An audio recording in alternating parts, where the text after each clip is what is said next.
Welcome, everyone. I'm Kristen Eshelman. I'm Vice President for Library and IT at Trinity College in Hartford, Connecticut. We are so glad you're joining us for this second of 8 dialogues in our series on academic innovation and the public good.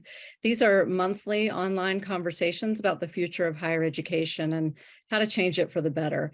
We have a fantastic lineup of authors for you this year, organized thematically in 2 parts. Part 1 asks the question, who belongs in colleges and universities? While Part 2 explores how higher education can unlock the knowledge created within and share more openly with the world. So we encourage you to join us for this year's series by registering for our upcoming events at the link that we will provide in the chat now. The series is co-organized by Stanford Digital Education and Trinity College, and I'm particularly grateful to our contributing partners at the Bedavis Center for Innovation and Teaching and Learning at Bentley University, Brown University School of Professional Studies, Dartmouth College, Mount Holyoke College, Notre Dame Learning, and the University of Michigan's Center for Academic Innovation, as well as more than 10 co-sponsors for this event. If you would like to join us in making this series happen, we would love that, and please do reach out. Each event features a prominent author in conversation with a practitioner colleague. Our goal here is to help translate cutting-edge ideas from research and scholarship into practice, be that in classrooms or policies or technologies. If you'd like to buy a copy of tonight's book and other books in our series, please visit the link that we will place in the chat now. All purchases support bookstores selected by the authors in our series. And with that, I am pleased to introduce today's authors: James Cook, Board of Visitors Professor of Economics Emeritus and President Emeritus at Old Dominion University, and Omari H. Swinton, Chair, Director of Graduate Studies, and Professor in the Department of Economics at Howard University. Their book, Vital and Valuable: The Relevance of HBCUs to American Life and Education, describes the distinctive features of historically Black colleges and universities and positions them in broader higher education landscape. Tonight, they will be in conversation with Waymond Jackson, CEO of EdFarm. EdFarm is a nonprofit that equips educators in schools and communities with innovative tools and teaching strategies that support active learning for all students. Thank you so much, James, Omari, and Waymond, for joining us tonight. We are incredibly grateful to you for being part of this series. Before we begin our conversation, I want to briefly outline the format of tonight's program. If you would like to submit a question for Omari and James to answer toward the end of the event, please use the Zoom Q&A button at the bottom of your screen. We will be leaving the Zoom chat room open, and we do invite you to engage there with others in the audience as we proceed. We will monitor the Zoom chat for instances of inappropriate or disruptive language, and if necessary, we will remove users from the event. Waymond, I am delighted to turn this over to you. Thank you so much, Kristen, for that warm introduction, and thank you to our audience. Most importantly, thank you to our 2 amazing authors who have joined us for this conversation. Really appreciate the opportunity to be here and represent the education forum and the work that we do. Most importantly, and the relevance to this conversation, in addition to what was mentioned by Kristen, our work also centers around a really cool initiative called the Propel Center, which really picks up on how we can enhance work for HBCUs and the entire HBCU ecosystem, which I think really falls into the topic of this conversation of the relevance of HBCUs, but more importantly, the title of this book, Vital and Valuable, especially as it relates to historically Black colleges and universities. So what I wanted to do with our first question to kick this off was to really stick with the theme of what will be going on for this year for the book series, but pose this question to each of these authors. How can we encourage higher education institutions to engage in academic innovation so they can better serve the public good? And so let's get that started with James. Let you go first on that one, and then allow Omari time to come in. Well, thank you, Waymond. Since I'm an economist, I believe in incentives and things of that sort. So part of my answer has to be we need to make it acceptable and profitable for people to do things. I'd like to think that people would also engage in things simply because it's intellectually something that they would like to do. But I think we have to provide incentives out there, and that means that department chairs and deans and provosts and presidents have to reward people who do these kinds of things. And they have to be willing to say every now and then, gee, I know that failed, but that was a good idea. That was worth trying. So I think we need to have the right incentive structure out there to make things happen. And so, yeah, thanks for the introduction as well, Wayman. And I agree with Jim, because, you know, the choices that institutions make and how they serve the public boils down to incentives. If you want to have sort of free education or education available to everyone, there has to be some way to make that possible, right? And a lot of the decisions that the universities make don't necessarily look at sort of the public good that education can create and the benefits that it have that radiate beyond the people who are the students who go to those schools, right? The ability for education to change families and the trajectory of households into the future because of it. And so a lot of schools ignore those things, and, you know, having the centers that encourage that kind of investment, looking beyond sort of the student who's actually in the classroom, we're looking at the effect that that can have on their family and their cousins and their neighbors and their communities as a whole. I had no idea that we were going to censor this first question with an answer around incentives. So James, when you said you were an economist, you took me back to some of my previous work history in economic development. And so that is of course, that is an economic developer's language of love when you start talking about incentives, but it's so true when you start thinking about the role that higher education institutions, but in particularly HBCUs, actually play in that process of developing talent. And oftentimes, Omari, to your point around how HBCUs can change families, the graduates of those, like these opportunities, you know, really do that. And so it's really cool to hear you all speak about. I think the innovation on higher education campuses in those terms. So let's do this. I had a little bit of knowledge in a pre-meeting that we had, but I would love for this audience to know how this partnership actually came together, how this came to be. It is truly amazing work that you all are doing, and this book is a very good read, especially for those of us in this space. So I would love for everyone to know how this partnership came to be. And what were some of the things that you were looking to achieve with the book? So James, we'll let you kick that off. Well, in case you haven't noticed, I'm an old white guy. And so you legitimately say, gee, how did you ever get interested in HBCUs? Well, over the last couple of years, I've done a couple of books dealing with higher education costs.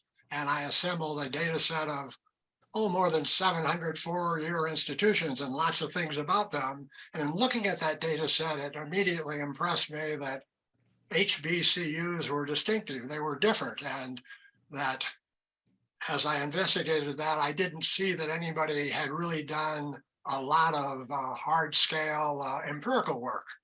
But as I looked around, I saw, here's this guy, Omari Swinton, by golly, who has done some of these kinds of things, especially with graduation rates. So I contacted him and said, would you be interested in going together on a project? And I didn't think that anybody had done the kinds of things that we're doing now. And he bought into that. And it might be of interest that Omari and I have only seen each other face to face once. All the rest of the times, maybe 50 times, we've Zoomed, we've telephoned, we've done all kinds of things. And in a week or so, we're going to meet again face to face. But this is a partnership that has been electronic. Awesome. It's amazing to think about the partnerships and things that have been formed, you know, as a result kind of the pandemic and the new life that we kind of always, you know, that we're working in now.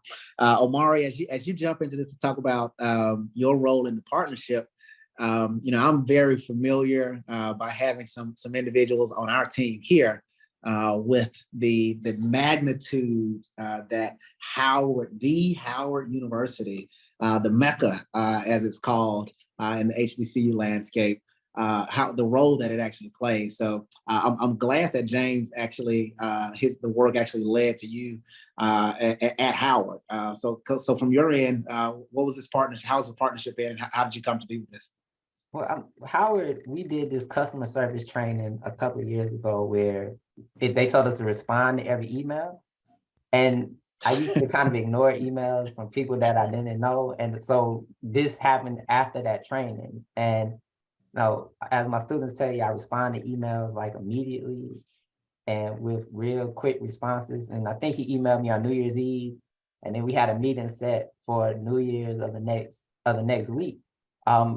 Because it was interesting, and we've had very long conversations about what we wanted to write, the direction we wanted the book to go, because the book you see now isn't really the book that it started out to be, and we kind of rewrote it and reformatted to be more accessible for people who aren't economists and who aren't necessarily as interested in the economics the regressions behind what we found, but more so the implications of what we found and how we use the data to look at the ideas. I think, his passion for higher education comes through, and his willingness to listen and for us to have conversations about the book, because we just met each other and we've had long conversations where we don't necessarily see things from the same perspective, but the respect and the willingness to listen to each other and to work together to get this book has been great. Like, we've had a successful partnership. I think we've had 3 publications outside of the book in terms of journal articles looking at slightly different topics in HBCUs, and we're about to start another project in the next couple of weeks. And so, in terms of people I could have met during the pandemic, he's one of the best people that I met during the pandemic via email. So. Well, it's obvious from the book that you guys vibe well together. So looking forward, and I know this audience is probably looking forward to further things that y'all will do together. Omari, I'm actually come back to you. I don't want to assume that all of our audience, even knows what an HBCU is. I get the luxury of, I'm not an HBCU grad, but I live in a state in Alabama, which has the most HBCUs of any state, having 14. So I've grown up around the culture of HBCUs.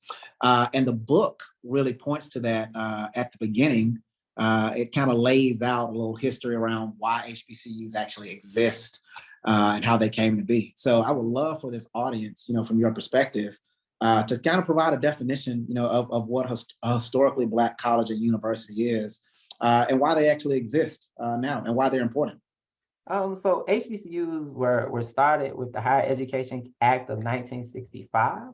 They recognized a subset of universities that were historically serving Blacks who weren't allowed to attend other universities, right? And so there won't be any new HBCUs. The HBCUs that were classified in that act are the only ones that exist. The federal government has other things like minority serving institution or HSIs, which can change over time, but the list of HBCUs is fixed.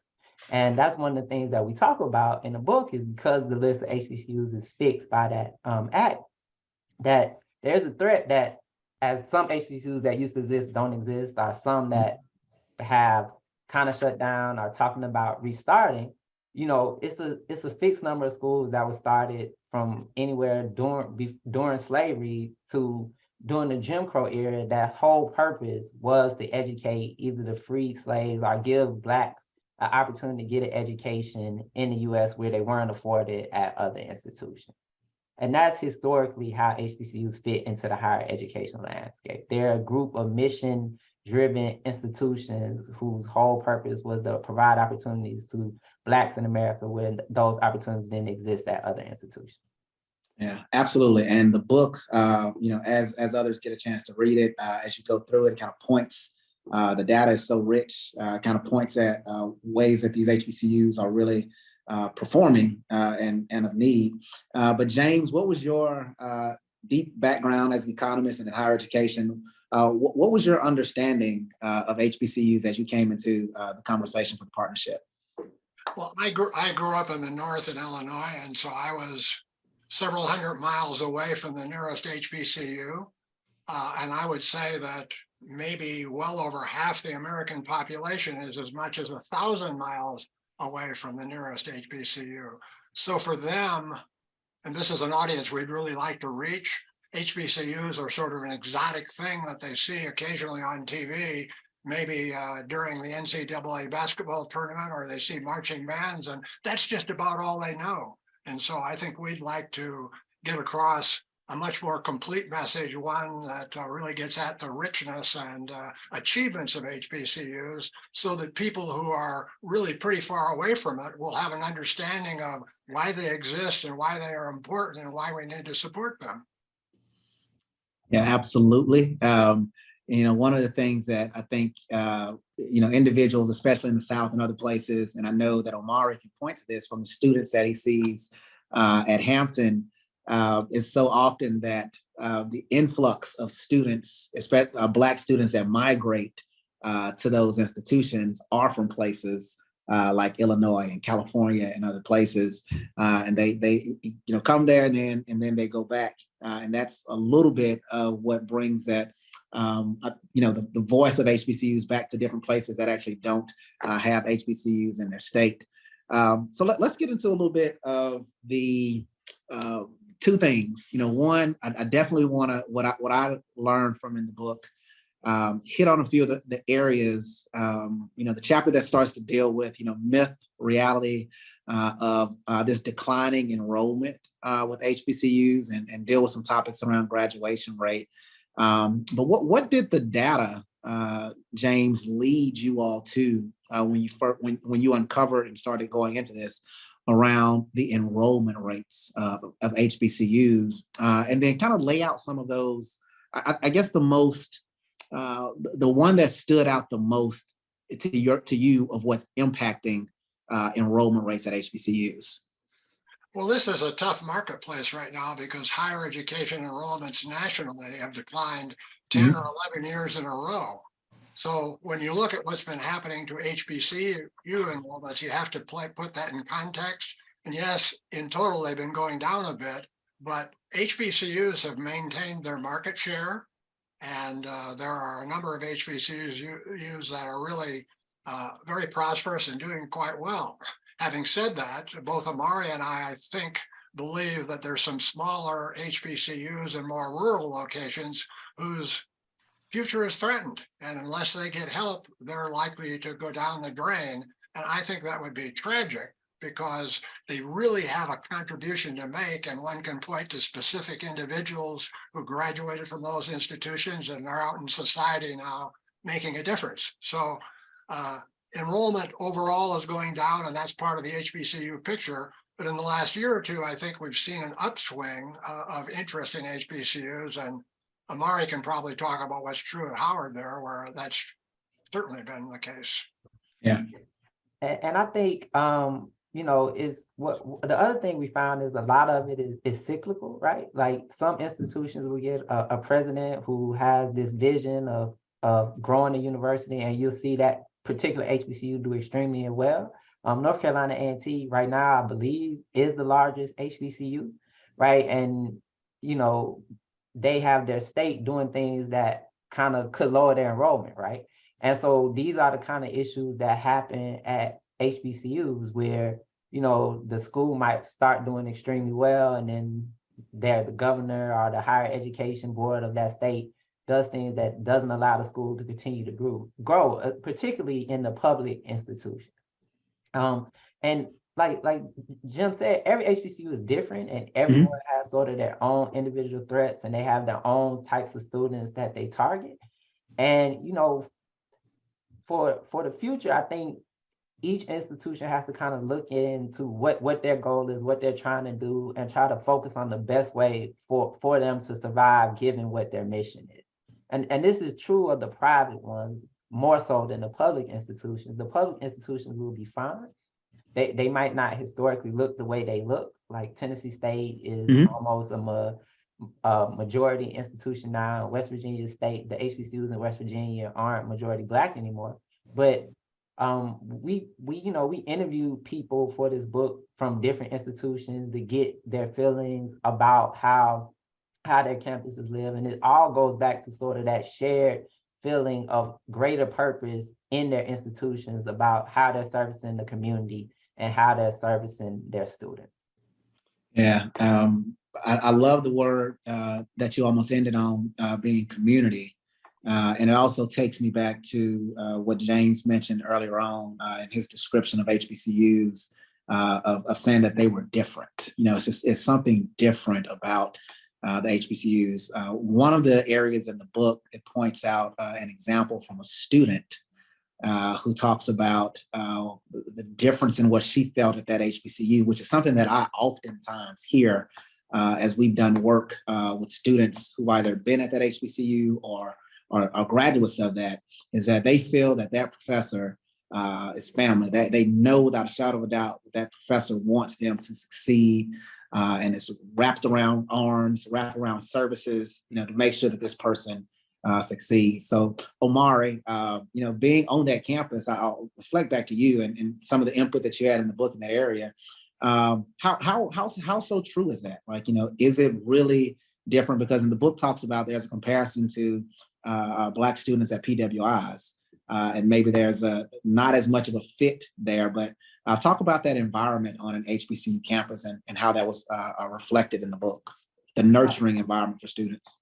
So I think, that comes out in what you see from HBCUs, where Black students, all else equal, if you look at the SAT score, family background, they're more likely to graduate from HBCUs, right? Higher education really has an existential problem that a lot of the students who go to college don't graduate, right? And being able to find that particular school that can help you end up in a better situation than the other school is one of those hard things that students struggle with. And what we found is that HBCUs almost across the board are more likely to graduate a Black student, and more likely to help them sort of long term in terms of their income mobility.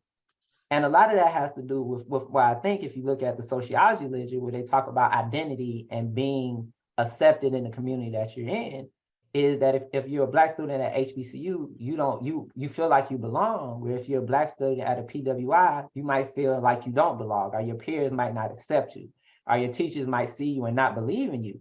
Where at a HBCU, you have professors who believe wholeheartedly in your ability to do the work, which leads to you having a successful outcome. I went to Florida A&M, which is a HBCU in Tallahassee, Florida, which at the time was the largest HBCU in the nation. And at that time, at that school, I learned who I was. I was supported by my professors. My professors reached out to me. They gave me guidance. And I'm not sure I would have got that if I would have went to a other institution other than the HBCU. Just because of, how institutions operate, right? HBCUs tend to have smaller class sizes. There tends to be more of the personal connections that you get with faculty. There tend to be a lot of extracurricular community building outside of you as a student, but nurturing you as a whole person. And all that stuff adds up to sort of value that's not necessarily seen when you look at the metrics such as graduation rates or the money spent per student. It's these other environmental things that come out of HBCUs as a whole. Absolutely.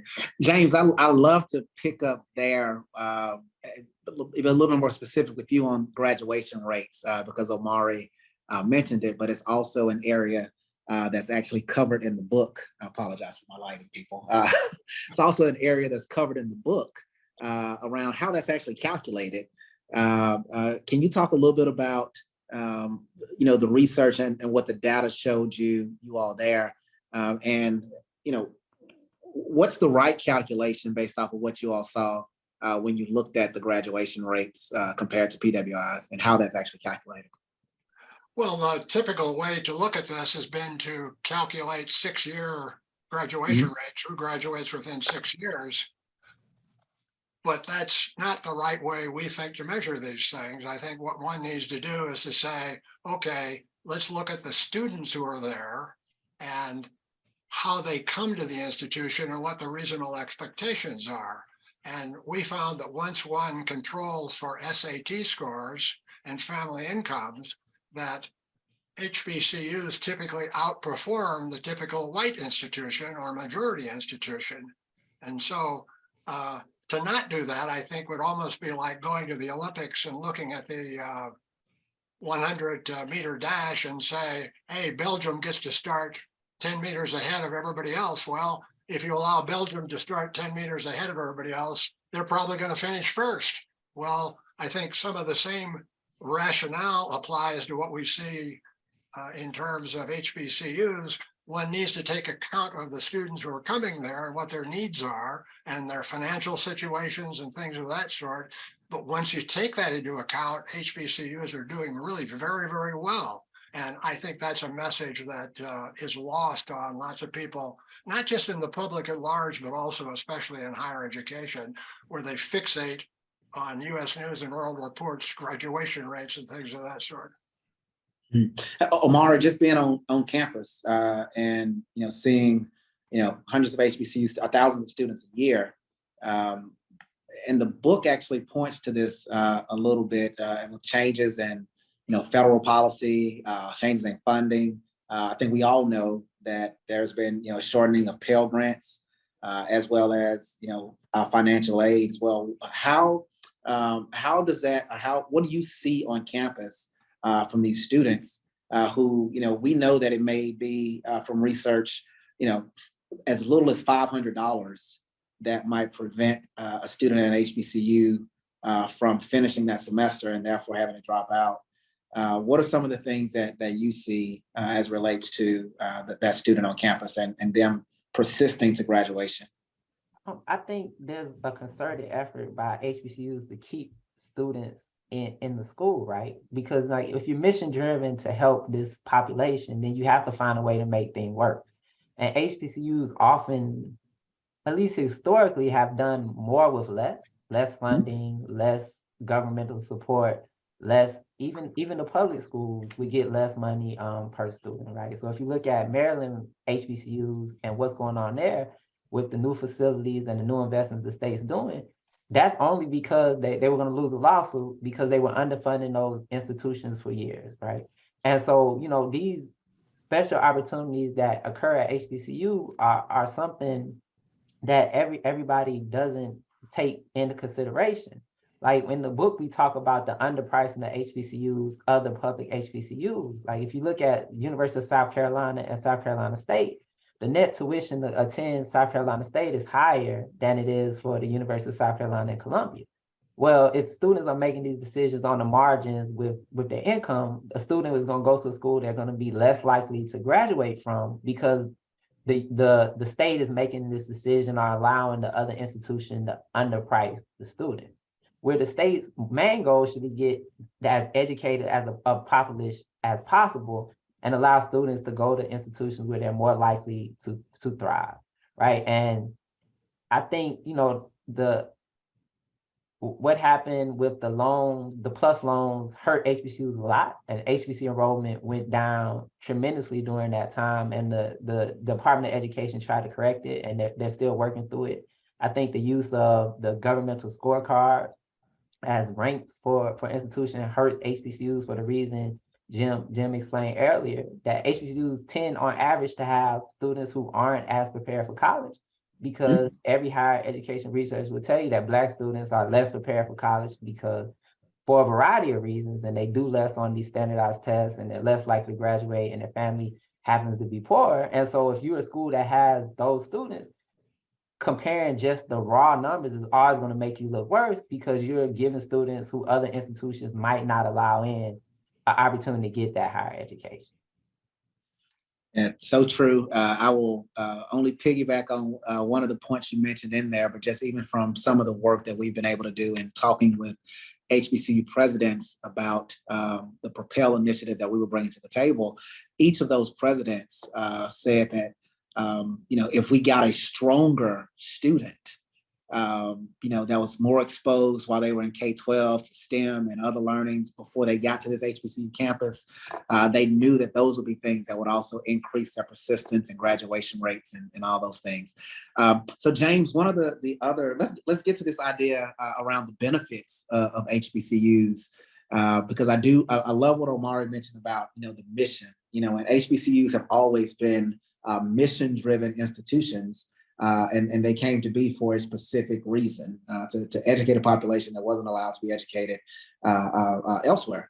And so one of the topics in the book really it points out this example of a student graduating from Alabama A&M, as well as Georgia Tech. And it talks about the economic mobility that students who attend HBCUs gain or receive upon graduation. Can you give the audience a little bit into that particular analysis that you all made between the Georgia Tech graduate and the Alabama A&M graduate? Well, this is part of a broader thing that we've done where we're looking at the ability of institutions to raise their students up. Think about the income that they come with from the household, and then think about where they end up 15 years later. There's some good data out there that show HBCUs really do a better job bringing people upward than the typical majority institution. That's pretty impressive stuff. And so at an institution like Georgia Tech, which I have no quarrel with Georgia Tech, but they don't admit very many Black students. Now, they do pretty well by the Black students who come there, but it's a very select group of Black students. And one can contrast Georgia Tech to some of the HBCUs in Georgia or throughout the South and see that the HBCUs are really doing a better job bringing up more people to a higher level. And the payoff for all of this is eventually what I would call the talent pipeline. And that talent pipeline is, you look at where are all the doctors coming from who are Black, the military officers, you go right down the list of professionals, and more often than not, a very high percentage of them come from an HBCU. They're not coming from that flagship majority institution. So it makes a big difference how one is treated and what the expectations are when you get on a campus. And at an HBCU, the presumption is you can do this, and here are some people who have succeeded, and we're going to show you how you're going to get there. Which I think what we have been seeing and hearing, those initiatives and those organizations who are really understanding the value of that HBCU, it is how do you enhance what you just said or accelerate what you just said, James? How do you take that, a little above 20%, between 20 and 30% of all, Black STEM graduates come from HBCUs. And so if that's a secret sauce or that's a formula, and then the leaders that come out of HBCUs, what are those other things that could help increase that? And so sometimes we think about not necessarily like what's bad there, but how do you enhance or increase those things? Well, I think the most important key is financial aid. More so than anything else, that provides a barrier to young Black individuals who want to go on and further themselves. And I think the stalling of the value of Pell Grants and the kinds of things Omari was talking about before, where people were declared ineligible for certain kinds of financial aid, we really need truthfully to reverse that and to really march off in a different direction, because much more so than majority students as a group, HBCU students as a group are very sensitive to financial aid and to financial matters, and we simply have to regard that as a social priority. Omari, what about you? So I think, there's really not a secret sauce to HBCUs, and I think that's kind of one of the weird things. It's the mission of the institution, right? When institutions are mission driven and people who work there are choosing to work there because they believe in the mission, and the students are going there because they believe in the mission, you end up with outcomes that are going to be better because everybody's kind of working towards that same goal. Like I have friends who work at other colleges, and if I ask them what the mission of their university is, they have no clue, right? And you think about what that means when you're in a classroom, where your mission is to help these students succeed when they didn't have those opportunities and to support those students. The interactions that you have with students is going to be different than you have an institution where that's not really what you're taught or what you're told to do or what the environment is for you, right? And so for me, it's the mission of HBCUs is one of the most important things because it helps guide what happens to students who attend those institutions and guides who the institutions hire, and it's how the faculty are expected to act at those institutions, which is one of the, you know, the important things that leads to that culture and the environment that they have. Right. Okay. So listen, I know we got an audience with us. We got a couple of questions that have come across. So I'd love for us to pivot and take up a couple of questions. We encourage the audience to use the Q&A feature on the Zoom app to submit questions. And then Omari and James, after the end of questions, so go ahead and be thinking about this. We'll come back to, I think, where the book kind of ends. And it's like, what's the future for HBCUs? And then you all's lasting thoughts on, like, I guess the one thing that really stood out to each of you from that. So with that, let's tag our first question in here. And it is from David Lang. It says, what specific practices do you think non-HBCU institutions could adopt to generate the same type of flourishing that occurs at HBCUs? What specific practices do you think non-HBCU institutions could adopt to generate the same type of flourishing you see at HBCUs? We'll start off with you, Omari. So what I would say is, you know, creating an environment where the students feel supported and believed in, right? I went and got my PhD at Duke, and I used to interact with the Black undergraduates at Duke, and sort of the environment and how they felt at the school was completely different than how I felt at FAMU, right? I you know, it wasn't a belief that I'm just here because I'm Black. It's a belief that I'm at this school because I belong, and I belong to be there, and I deserve to be here, right? And this whole feeling of belonging is an important thing that the research shows is one of the reasons students leave school. And creating an environment where everyone feels supported and everyone has this feeling of family across the institution would be the easiest thing. And that's way easier said than done, right? Because if you look at our society as a whole, there's very few places where you find that kind of togetherness and marching in the same direction anywhere, right? And I think, you know, our society has to improve the way we support people who aren't like us and who are different and who might have different beliefs and different thoughts.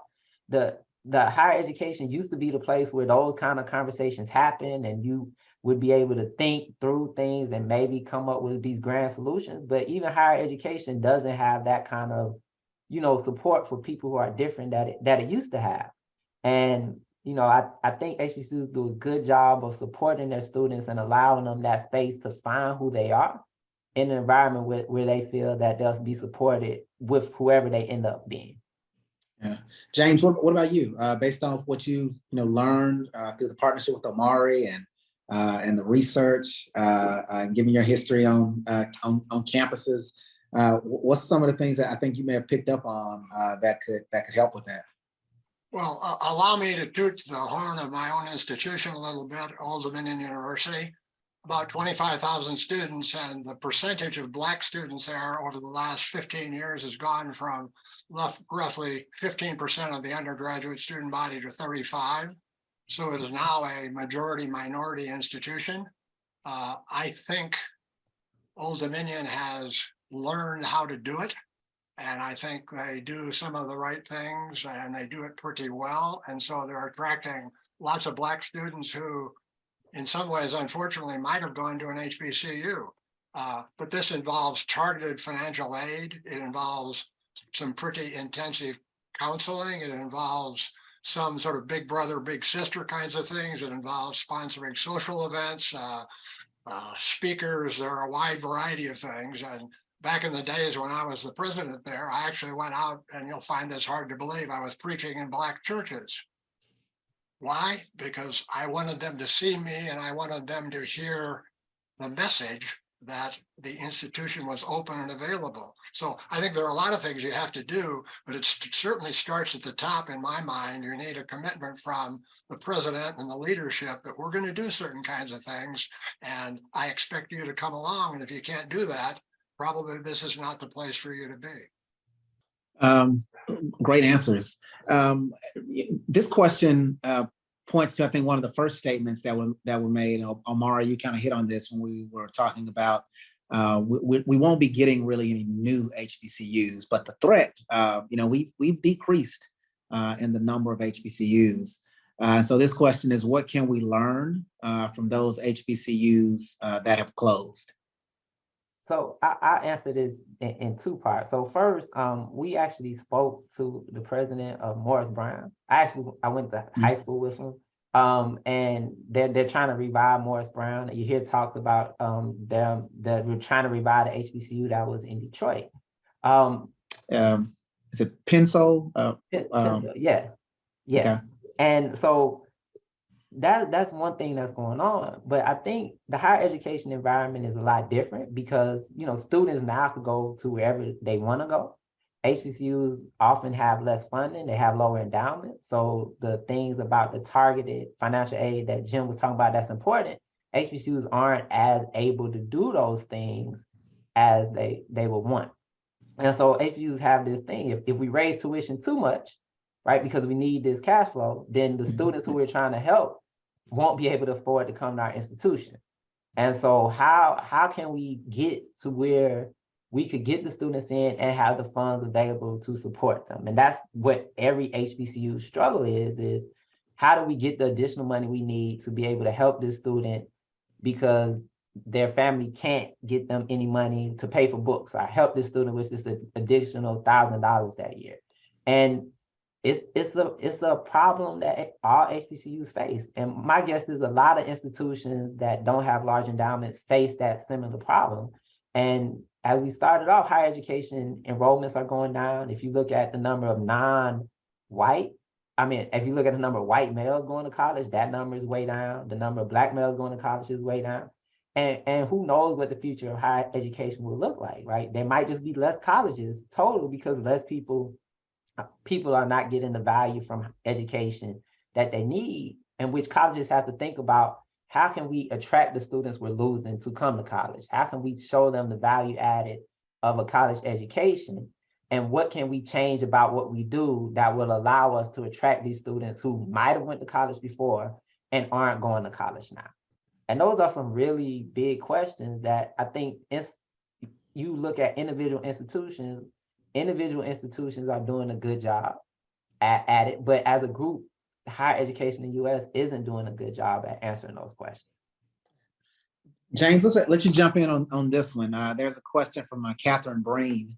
It says, what are some of the most important and tangible opportunities for non-HBCU universities to collaborate with HBCU institutions? I think, Omari, you left off at a good point, a good place. Oftentimes HBCUs don't have the resources to maybe do some of the extra things or even some of the enhancements that would then retain and keep new students coming in. But James, what do you think? What are some of those tangible opportunities for non-HBCU universities to collaborate with HBCU institutions? Well, I think sharing of resources is important, and sometimes that is faculty, but it might be software, it might be equipment. There are lots of places for opportunities to share. In my own experience, Old Dominion University has a joint ROTC unit with Norfolk State University and Hampton University. And so they sort of migrate from one campus to another and they jointly utilize resources. But as a group, that particular combination is much more powerful than it would be otherwise. But I would go back again to sharing. And I think one of the problems that I think we show in the book is that so many HBCUs are small that they don't find it possible to realize what economists would call economies of scale. Yeah. They can't realize lower costs per unit because their enrollment isn't high enough. And I think by sharing and doing things together, sometimes sharing programs, and once again, Old Dominion and Norfolk State share certain programs, and they do those jointly. I think that's a way for HBCUs and the majority institution both can enrich themselves if they're willing to simply say, hey, we can do this. And again, I'll have to say, I think that the answer to this starts at the top. You have to have leadership who's willing to say, we're going to do that. And can I just add on that? So this book is a part of a series, which is a partnership between Howard University and Columbia University that came about because Howard could no longer afford to have Howard University Press. And so there's going to be a series of books that are going to be jointly chosen by the two universities. And that's the kind of collaboration that's helpful because, you know, running a press is expensive.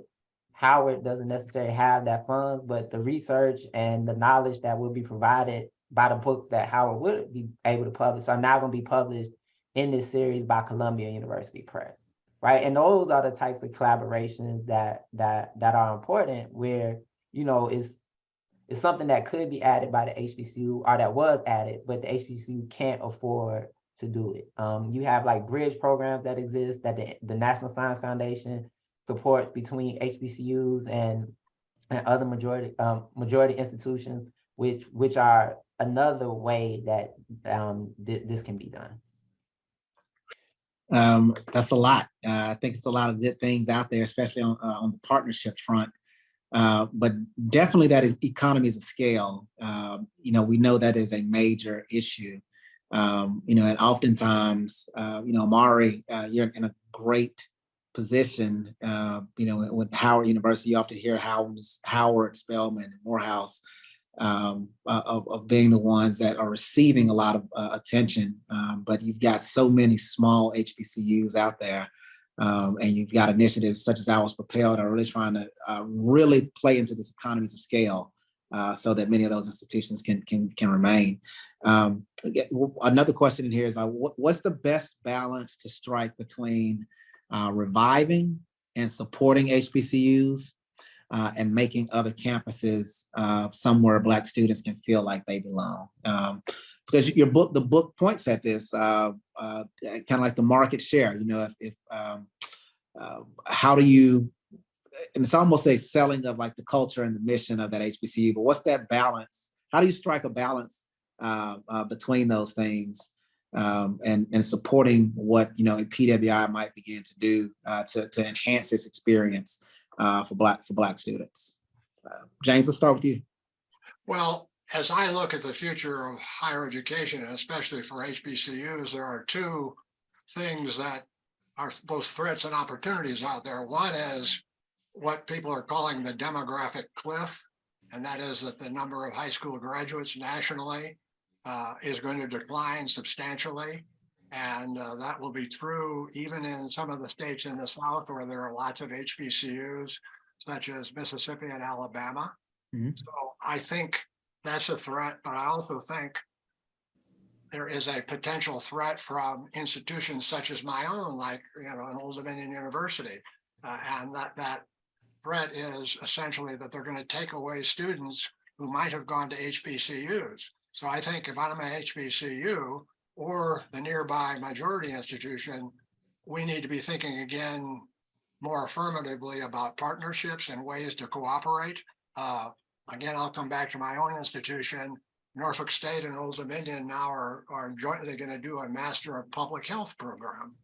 Well, that's something that Norfolk State by itself could have never done, but it's going to now do that with Old Dominion University and build up its competence and its ability to do things there. And I think that's an important kind of example to follow. But again, I'll sound like Johnny One Track here, but I think these kinds of things, the impetus for these kinds of things starts at the top, and you have to have a president and a board that buy into this and they say, we're going to share, we're going to do these things. And it's not only difficult for the quote white institution to do that, it's difficult for the Black institution to consider, well, we're going to go over and partner with these people who have been so distant in the past. Mm-hmm. Omari, what's the balance? What do you think the balance is?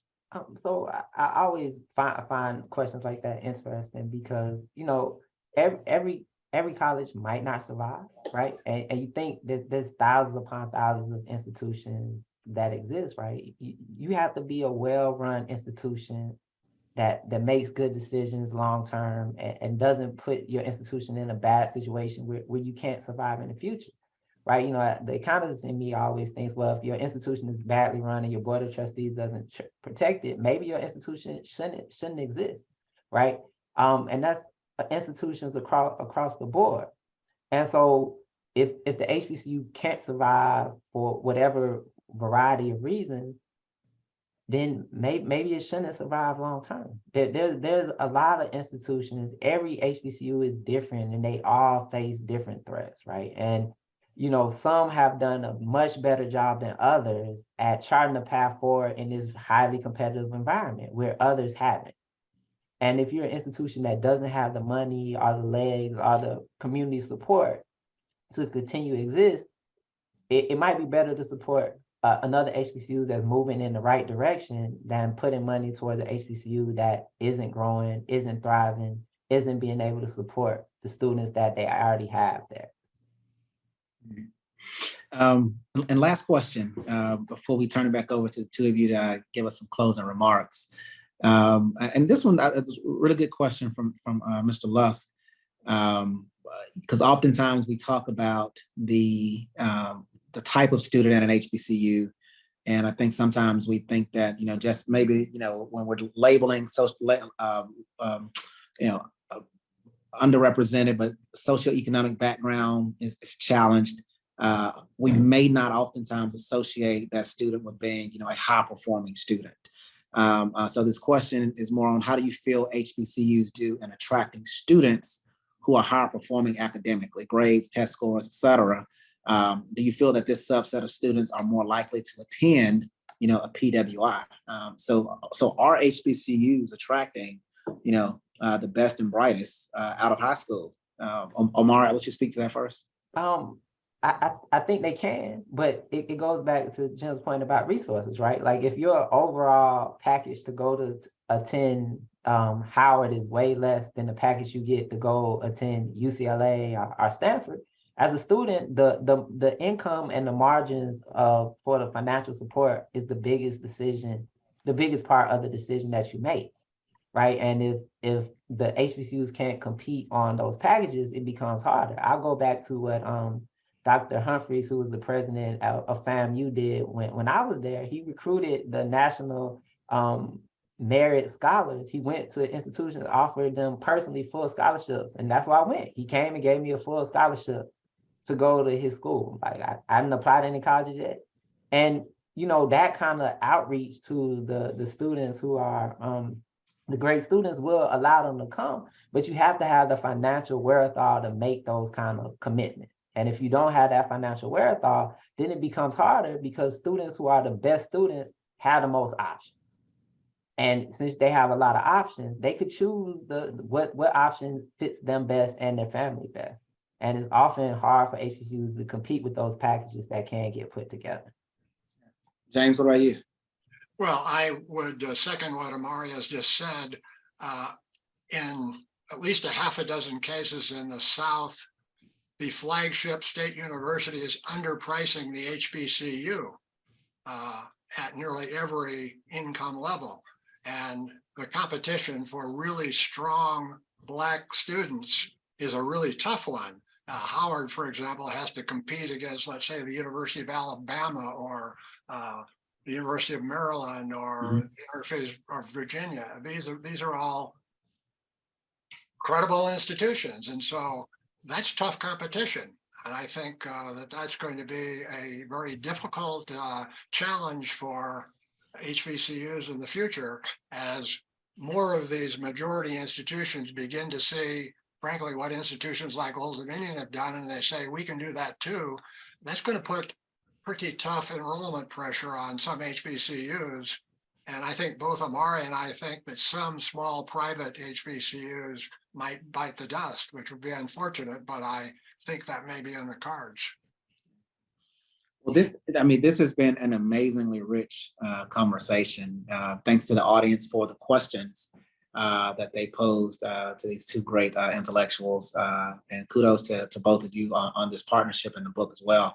As we, I think, get ready to bring this to a close, I'd love for each of you to take a moment to, the book kind of ends in this space of, what's next, the future, the roadmap for HBCUs. So from each of your own perspectives and how you kind of laid it out in the book, kind of give us, what do you think is next for HBCUs, especially as we think of them in terms of like that they are relevant and that we want to make sure that HBCUs stay mission aligned to the future of work in this country. Omari? I think the biggest takeaway is that it's going to be tough, right? You have less people going to college. You have less Black population growth, and so the future HBCUs is going to be that the ones who are successful at charting a path forward are going to survive and thrive, and the ones that can't figure out their niche in the world are going to have struggles. And this isn't specific just to HBCUs. This is specific to all institutions, right? All higher education institutions. And why I think it's important for HBCUs is because they often get a bad rap, and the idea that there's no reason for them to exist today because a Black student could go anywhere. That kind of ignores sort of the contributions that they had historically to the U.S. and the contributions that they continue to have to the education of populations who are looking to the services that they have to share with the world. And James, before we turn it back over to Kristen for closing remarks. Well, I think the future of HBCUs as a group is critically tied to the level of financial aid available, to how big Pell Grants are and things of that sort.